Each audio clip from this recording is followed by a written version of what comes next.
क्या आपकी गाड़ी का माइलेज अचानक कम हो गया है? अगर हाँ, तो इसकी वजह सिर्फ ट्रैफिक या आपकी ड्राइविंग स्टाइल नहीं, बल्कि आपके पेट्रोल में मिला एक नया ईंधन भी हो सकता है। आखिर क्या है इथेनॉल और क्यों इसे लेकर पूरे देश में बहस छिड़ी हुई है? आइए समझते हैं। पिछले कुछ समय से देश भर में E20 पेट्रोल यानी 20% एथेनॉल मिश्रित पेट्रोल की चर्चा तेज हो गई है। सरकार का लक्ष्य है कि पेट्रोल में इथेनॉल की मात्रा बढ़ाकर कच्चे तेल के आयात पर निर्भरता कम की जाए, प्रदूषण घटाया जाए और किसानों की आय बढ़ाने में मदद मिले।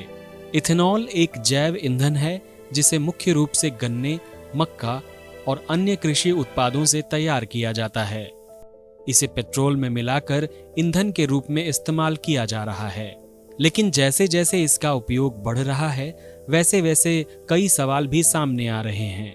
कुछ वाहन चालकों का कहना है कि E20 पेट्रोल इस्तेमाल करने के बाद उनकी गाड़ी का माइलेज पहले से कम हो गया है।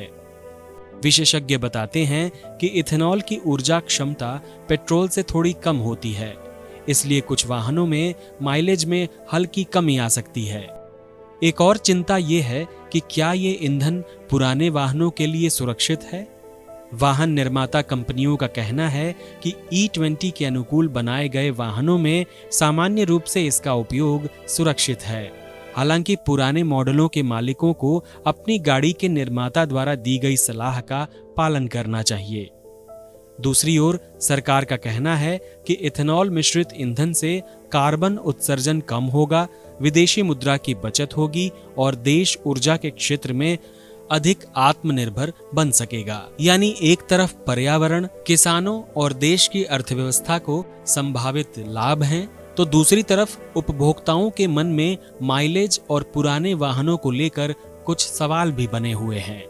इथेनॉल मिश्रित पेट्रोल सिर्फ ईंधन में बदलाव नहीं, ये भारत की ऊर्जा नीति, पर्यावरण और कृषि से जुड़ा एक बड़ा बदलाव है।